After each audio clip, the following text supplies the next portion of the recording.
السلام علیکم میرے پیارے بہنوں اور بھائیوں۔ حضرت عیسیٰ علیہ السلام کی وفات کے بعد 3 صدی عیسوی میں روم اس وقت کی ایک سپر پاور تھی جس پر کلاڈیس II نامی ایک رومی بادشاہ کی حکومت تھی۔ رومی ایک بت پرست قوم تھی جس نے بہت سے پتھر کے بت بنا رکھے تھے۔ اس وقت وہ لوگ لوپس نامی ایک بت کی پرستش کیا کرتے تھے اور اپنے اسی خدا لوپس کے لیے یہ لوگ ہر سال فروری کی 15 تاریخ کو لوپریکالیا نامی ایک تہوار منایا کرتے تھے تاکہ وہ خوش ہو کر ان کی سلطنت کو بری روحوں اور ان کے اثرات سے پاک کر دے، انہیں صحت دے اور ان کے رزق میں مزید اضافہ کرے۔ لوپریکالیا تہوار میں ایک قرآن اندازی کی جاتی تھی جس میں تمام کنواری نامحرم لڑکیوں کے نام موجود ہوتے تھے۔ لڑکے قرآن اندازی میں سے چٹھیاں نکالتے اور جس لڑکی کا نام نکلتا اسے اگلے سال کی اسی تاریخ تک یعنی کہ ایک پورا سال اس نامحرم لڑکے کے ساتھ بنا شادی کے جنسی تعلقات استوار کرنا ہوتے تھے۔ وقت گزرنے کے ساتھ ساتھ اس تہوار کا نام فیبریا رکھا گیا جس سے پھر فیبرری مہینے کا نام نکلا۔ دوستو، اسی روم میں اس وقت حضرت عیسیٰ علیہ السلام کے پیروکاروں میں سے ایک عیسائی پادری بھی موجود تھا جس کا نام سینٹ ویلنٹائن تھا۔ وہ رومی سلطنت میں ہونے والے اس بے حیائی کے کام سے بہت تنگ تھا اور لوگوں کو سرعام ہونے والی اس بے حیائی سے بچانے کے لیے ان کی شادیاں کروانا شروع کر دیں۔ تب کلوڈیس بادشاہ مزید فتوحات کر کے روم کو مزید طاقتور اور ایک عظیم سلطنت بنانا چاہتا تھا، مگر جب اس نے جنگ کے لیے فوجیوں کی بھرتی شروع کی تو بہت کم لوگ فوج میں شامل ہوئے اور لوگوں نے فوج میں شامل ہونے کی زیادہ خواہش بھی ظاہر نہ کی۔ کلاڈیس کو اس بات کی بہت حیرانگی ہوئی اور جب اس نے اس معاملے کی تحقیقات کروائیں تو پتہ چلا کہ بہت زیادہ نوجوان لڑکے شادیاں کر چکے ہیں اور اپنی شادی شدہ زندگی کو ترک کرنے کے لیے تیار نہیں ہیں کیونکہ ان کا دھیان جنگوں کی بجائے اب اپنی بیوی بچوں کی طرف مرکوز ہو چکا ہے۔ یہ سب جان کر کلاڈیس کو بہت غصہ آیا اور اس نے حکومت میں یہ فرمان جاری کیا کہ آئندہ یہاں کوئی شادی نہیں کرے گا ورنہ اسے سخت سزا دی جائے گی، اور اپنے اس فرمان کو اس نے ایک قانون بنا دیا۔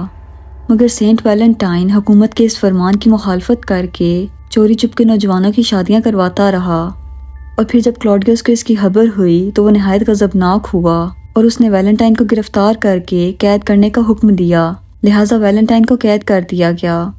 اسی قید کے دوران ویلنٹائن کی ملاقات کلاڈیس کی بیٹی جولیا سے ہوئی اور وہ دونوں ایک دوسرے سے محبت کرنے لگے۔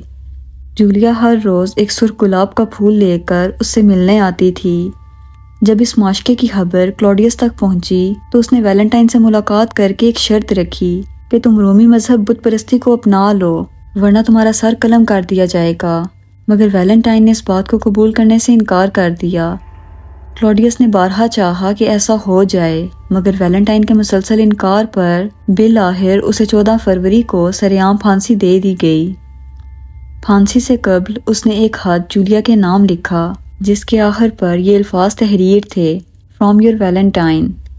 جب لوگوں کو اس بات کا علم ہوا تو وہ ویلنٹائن اور جولیا کے لیے بہت غمزدہ ہوئے، مگر ظالم بادشاہ کلاڈیس کے خوف سے سب خاموش رہے اور تقریباً 12ویں صدی عیسوی تک اس واقعے پر خاموشی چھائی رہی، جس کے بعد چند سازشی دماغوں نے لوپریکالیا نامی تہوار کا کانسیپٹ لے کر اس پر ایک عیسائی پادری سینٹ ویلنٹائن کے نام کا لیبل لگایا اور اسے پوری دنیا میں ویلنٹائنز ڈے کے نام سے پھیلا دیا۔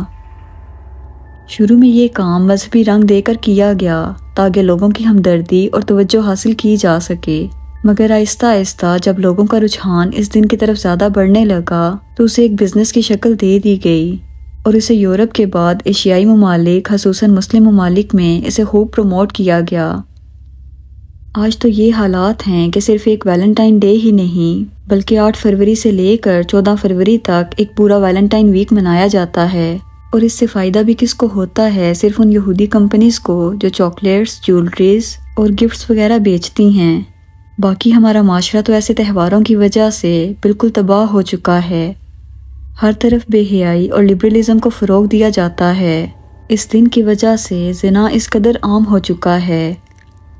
اگر آپ اپنے پارٹنر سے محبت کا اظہار کرنا چاہتے ہیں تو وہ سال کے باقی تمام دنوں میں بھی اسی طرح کر سکتے ہیں جیسا کہ اس دن کرتے ہیں، کیونکہ ان لوگوں کا اس دن کو پروموٹ کرنے کا مقصد صرف بے حیائی کو پھیلانا اور اپنے بزنس کو بڑھانا ہے، جس میں یہ لوگ کامیاب بھی ہو چکے ہیں، اور ہم لوگ بڑھ چڑھ کر اس چیز میں ان لوگوں کا ساتھ دے رہے ہیں۔ دوستو، رسول اللہ صلی اللہ علیہ وسلم نے فرمایا، جو شخص جن لوگوں یا قوم کی مشابہت اختیار کرتا ہے وہ انہی لوگوں میں سے ہے، اور یقیناً ہم لوگ نہیں چاہیں گے کہ ہمارا آخری سانس ایسی حالت میں نکلے کہ ہم ان لوگوں کا رویہ اپنائے ہوئے ہوں جن سے اللہ اور اس کا رسول ناراض ہوں۔ اللہ تعالیٰ سے دعا ہے کہ وہ ہمیں اور ہماری نسلوں کو ایسے فتنوں سے اپنی پناہ میں رکھے، آمین۔ دوستوں مجھے امید ہے آج کی ویڈیو آپ کو کافی انفارمیٹیو لگی ہوگی۔ اگر آپ کو ویڈیو پسند آئی ہو تو اسے اپنے دوستوں کے ساتھ ضرور شیئر کیجیے گا اور میرے چینل کو سبسکرائب کیجیے گا۔ ملتے ہیں اگلی ویڈیو میں، اللہ حافظ۔